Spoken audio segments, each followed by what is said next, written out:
April నెల 19వ తేదీ Machilipatnam Nirmala high school classmate Uppalapati శ్రీనివాస్కి పెళ్లి రోజు శుభాకాంక్షలు.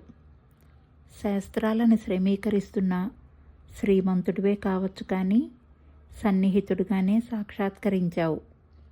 నిశ్చలత్వాన్ని నింపుకున్న నిరాడంబరుడివే కావచ్చు కానీ నలుగురికి నేస్తంగానే నిలిచావు.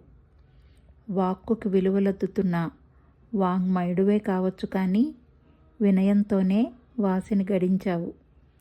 స్నేహ పరిమళాలు పంచుతున్న సుబంధుడివే కావచ్చు కానీ సోదర ప్రేమలోనూ సాటి లేదనిపించావు.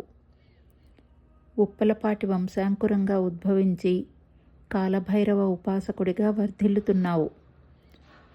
దుర్గతులను దరిచేరనివ్వని దుర్గధర్మపత్నిగా ధన్యతని పొందుతున్నావు. విద్యావాణి వసస్వినిని సుమధుర గాయనిగా తీర్చిదిద్ది తండ్రిగా తరిస్తున్నావు. స్నేహితులకు శ్రీనివాసుగా, సలహా కోరితే చంద్రస్వామిగా శభాష్ అనిపిస్తున్నావు. అర్ధశకంలో అనుకోకుండా అరుదించిన అలవోకగా అందరికీ ఆప్తుడవయ్యావు. ఆధ్యాత్మికంగా అంత ఎత్తులో ఉన్న అక్షర ఆశీస్సులందిస్తూ అందరి ఆత్మబంధువయ్యావు. ఏటా ఆయురారోగ్య అష్ట ఐశ్వర్యాలతో నీ పుట్టినరోజు వేడుక ఆనందంగా నువ్వు జరుపుకోవాలన్నదే మా అందరి కోరిక.